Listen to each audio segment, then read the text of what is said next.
안녕하세요. 헌터입니다. 오늘 분석해볼 기업은 삼성전자입니다. 주가는 그동안의 부진을 깨고 드디어 큰 반등에 성공을 했습니다. 최근 4달 만에 주가는 60%가 넘게 뛰었고요. 벌써 이제 구만전자도 살짝 맛보기도 했습니다. 자, 연일 신고가를 기록하고 있는 가운데 앞으로도 지금의 가파른 상승세 계속 이어갈 수 있을지 분석을 통해 알아보도록 하겠고요. 자, 이제 보유자분들 목표가 설정이 가장 중요하겠죠. 과연 어디까지 볼 수 있을지, 10만전자는 언제쯤 깰 수가 있을지. 자, 그리고 이제 여러분들 익절 전략부터 물려 계신 분들은 없으니까 말씀드릴 건 없을 것 같고, 신규 진입 관점까지 주가가 많이 올랐지만 여전히 진입 가능할지, 이런 다양한 투자 전략들 함께 알아보도록 하겠습니다. 자, 이어서 수급 상황입니다. 한 달 기준으로 개인이 팔았고요. 외국인과 기관이 샀습니다. 그리고 최근까지도 굉장히 뚜렷한 스탠스 계속 이어지고 있습니다. 포지션의 변동은 없고 어쨌든 개인은 계속해서 익절이 나가고 있는 상황, 그리고 외국인과 기관은 꾸준하게 가파르게 좀 사고 있습니다. 자, 이어서 신용 잔고를 보시겠습니다. 최근에 0.18% 나오고 있네요. 큰 변동 없이 안정적인 수치 이어갑니다. 자, 이어서 공매도 보겠습니다. 상당히 안정적이죠. 거의 제로에 수렴하고 있습니다. 높아봐야 2%대. 자, 대차잔고도 뭐 바닥권에서 계속 횡보하고 있습니다. 그렇기 때문에 딱히 걱정할 게 없는 현재 상황입니다. 뭐 사실 공매도가 나갈 구간은 아니죠. 자, 이어서 동사 재무제표 분석 들어가 보도록 하겠습니다. 먼저 2020년도 매출부터 보겠습니다.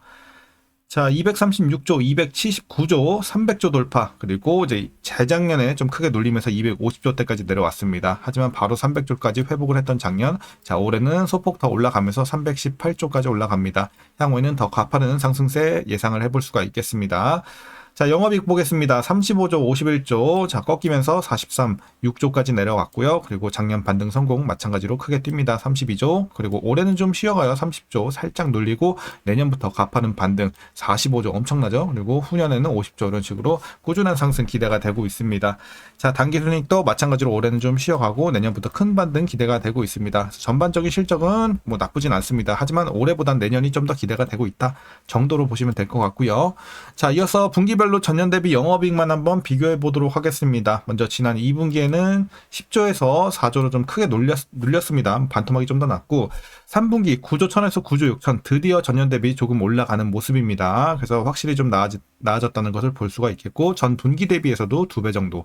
자, 좋은 흐름 이어가는 3분기부터의 상황입니다. 4분기도 6조대에서 9조대, 1분기도 6조에서 10조대 각각 전년 대비 크게 올라갑니다. 굉장히 좋은 흐름 이어지고 있습니다.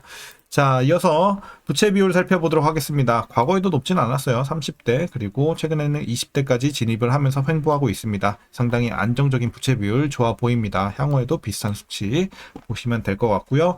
ROE 보겠습니다. 과거 좋았을 때는 17까지 올랐습니다. 하지만 꺾인 이후에 4까지 내려왔고 최근에는 뭐 9, 7 조금씩 이제 왔다 갔다 하고 있지만 아직 뭐 엄청나게 좋은 수준은 아니야. 하지만 나쁘진 않죠. 이 정도면 나쁘진 않은데 아직 두 자릿수 진입까지는 조금 시간이 걸릴 것 같습니다. 하지만 수익성은 뭐 양호한 정도 보시면 되겠고 내후년은 내년과 후년이 좀 더 좋겠다 이렇게 보시면 되겠습니다.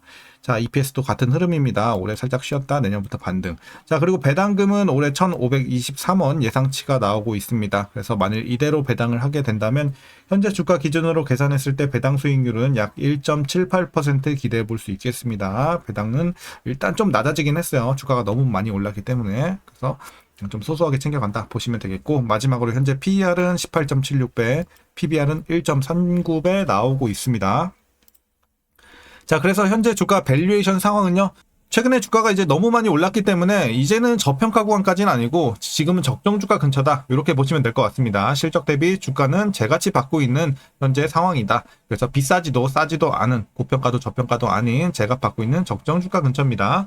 자, 그럼 이어서 동사 관련 이슈 한번 살펴보도록 하겠습니다. 자, 먼저 3분기 실적인데요. 매출은 82조대, 영업이익은 거의 11조 근처까지 기록을 할 것으로 보이면서 확실히 시장 전망치를 상회할 것으로 보입니다. 자, 서프라이즈 예상이 되고 있고 그 배경으로는 HBM의 출하량이 전분기 대비 107% 급증하며 디램 부문의 수익성 개선에 기여를 했고요. 파운드리 부문 영업 적자도 가동률 상승으로 크게 축소될 가능성이 높게 점쳐지고 있습니다. 자, 3분기도 이렇게 좋은데 4분기 역시 서프라이즈도 기대가 되고 있습니다. 아무래도 범용 메모리 판가 상승이 이어지면서 디램과 낸드 수익성 회복 흐름이 이어지고 파운드리 부문 영업 적자도 추가적으로 또 감소할 것으로 예측이 나오고 있습니다. 그래서 하반기 전반적으로 실적 서프라이즈 계속 기대가 되고 있습니다. 자, 실적 너무 좋을 것 같고요.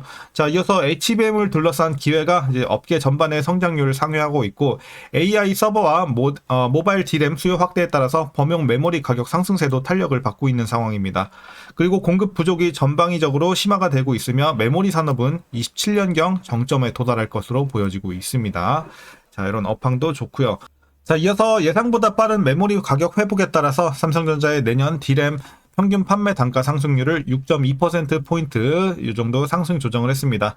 그리고 HBM4와 1C 나노미터 공정 전환으로 공급은 여전히 제한적이고 세트 수요가 회복되면 메모리 가격 강세는 장기화될 수 있을 전망입니다. 자, 이어서 HBM 경쟁이 본격화되면서 업황에 대한 기대감도 한층 높아지고 있는데요. 올해 2분기 기준 HBM 시장 점유율은 SK 하이닉스가 61%로 1위, 마이크론이 20%, 삼성전자가 19%로 약간 뒤처지면서 3위 정도 뒤를 잇고 있습니다. 업계는 삼성전자가 향후 속도전을 통해서 점유율을 확대해 나갈 수 있을 것으로 전망하고 있고요.